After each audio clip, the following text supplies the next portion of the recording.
This is CapStone News. Tonight, we'll be sharing the story of CNP Inc., a company in the sensor industry that started from the bottom and worked its way up the ranks. Join our hosts, Diane Mills and Susan Branch. Weatherman Dan Weatherby. Political analyst Bob. Our sports commentator, James Anderson, as we take you through this company's history. We are live. Good morning. Today is Monday, November 27th, 2017. Welcome back to CapStone News. Today we're going to be talking about the company CNP Inc. and we're going to be talking about the 10 rounds of their business strategy. So I'm going to throw it off to Diane to talk about their first practice round. Thank you, Susan. In the first practice round, this company had a niche differentiator strategy and had some great new products going out. We were all really excited, particularly one that was high performing and smaller than all the other products in the industry, in the sensor industry that is. Although their products started out as more expensive than their competitors, everyone expected that it would be well worth it and would go above everyone's expectations.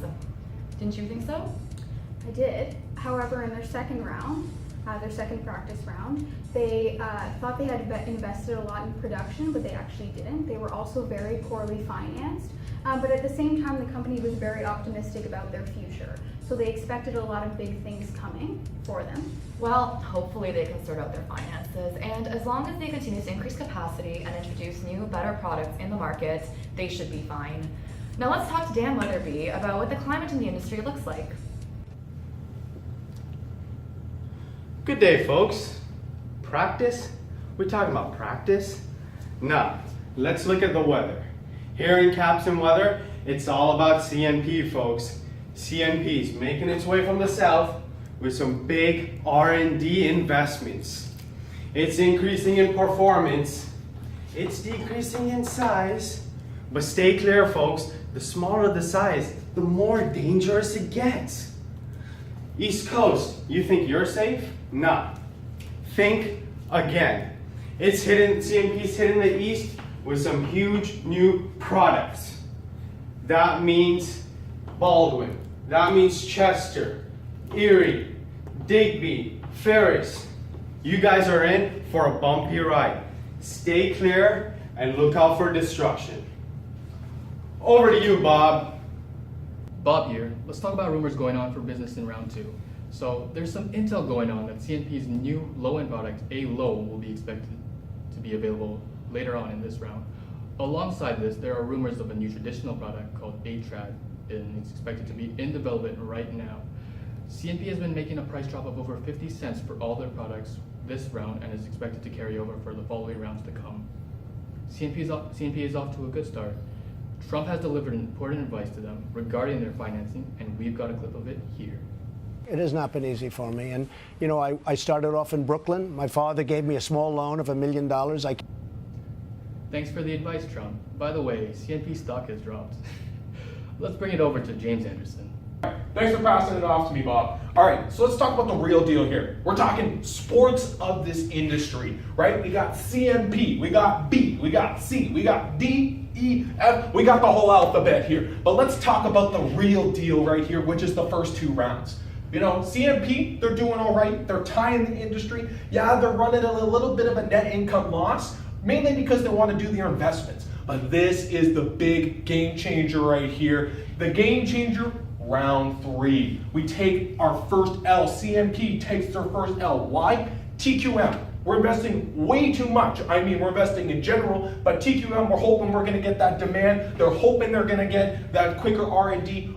We're hoping by round 4, 5, 6, 7, 8, CNP is going to be leading that industry, taking that L for Naldo. Moving on to the next one, we're talking automation. More investments, more investments. But once we get those automations to 10, we're going to see CNP, their production, it's going to be crazy. It's going to be like leaves in autumn. You won't be able to keep up with how much they're producing.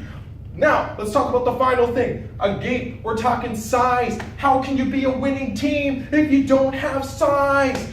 Man, We're reducing the capacity there. I don't know what CNP is going to do in the next rounds with that, but hopefully with whatever they're selling off, they're going to have enough to give them the W's all the way. Thank you very much, and we're going to be passing it back off to Diane, who's going to be telling us about round 4. Thank you, James. There seems to be a lot going on with this company, don't you think? Absolutely. Well, in CNP's 4th round, the tensions within the company were extremely high. They ranked number 37th among 55 players in the industry, which really isn't very good. Their dependence on stock income backfired as earnings per share were at an all-time low, and the company was neck deep in long-term debt. This was the point that they needed to reevaluate their strategy to see if there was any changes that they could make in order to help them out. They did this by increasing much needed capacity in their Acre and ALO products. Ideally, they would have increased it even more, but of course the company never had the funds. They were consistently selling out of ALO while having an excessive amount of their Agape product. They made the bold choice of completely taking out the Agape product, and there was much debate among the company's top executives, meaning that the environment in this company was extremely bad. I have a short video to show you how the environment was. Rumor has it was extremely salty. Down here, salt is a way of life. Obviously, the environment down here is all salt. The ceiling's salt, the floor is salt, the walls are salt, and to an extent, the air is salt. And you breathe that in, and you can constantly taste the salt. Wow, talk about salty. Now, what exactly happened in round 5, Susan? Round 5 pushed the company in a completely new direction. Like mentioned, Agape was totally gone, so this had extremely great benefits to the company's bottom line. Profit was steadily increasing, prices were changing, and production completely halted for low-end products, while production was actually shifted to the really great sellers such as Adam, Elo, and Able, and the company was quickly becoming a force to be reckoned with. So now on to Dan Weatherby, who's going to talk about what happened in round 6.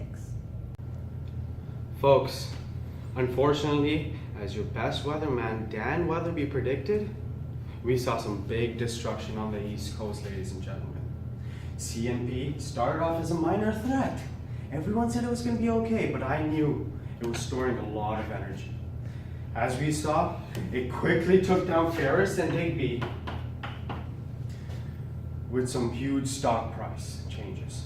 And it hurt them bad, folks. It hurt them bad.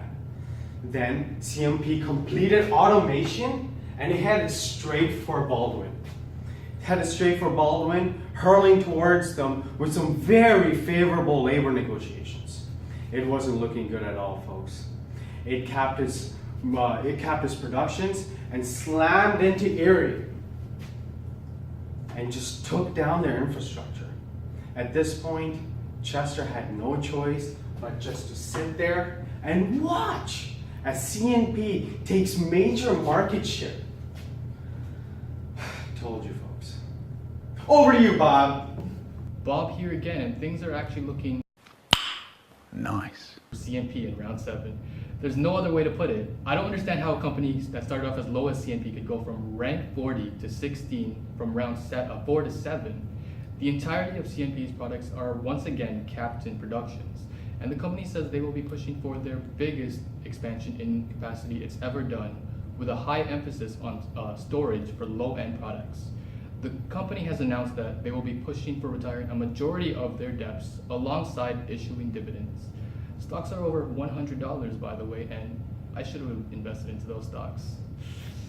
Let's end it off with Anderson. Thanks for passing it over to me, Bob. Well, I'll tell you folks, I'm here to wrap up this league of 8 games and really tell you what went down. Well, it was a rough start for CNP, but ultimately they came home with the win. And there's a couple reasons for that. First, they ended at 13th out of 50 teams. That's pretty solid. Next thing they had 25% market share out of the other B, C, D, E, F companies. Very solid, very strong basis. But what really won CNP at the end of this all was not the amount of money they made. Well, that was a good part of it. What really won it for them was their investment to their players or their employees. And that, my friends, there's nothing sweeter than a victory like that. Now, we're going to pass it off to Diane and Susan, who are going to be ending this show. Thanks for watching. I'm Susan Branch. And I'm Diane Mill. Have a good night.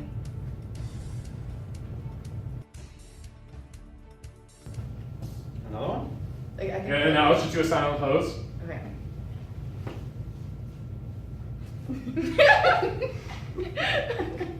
All right, cool. Let's go.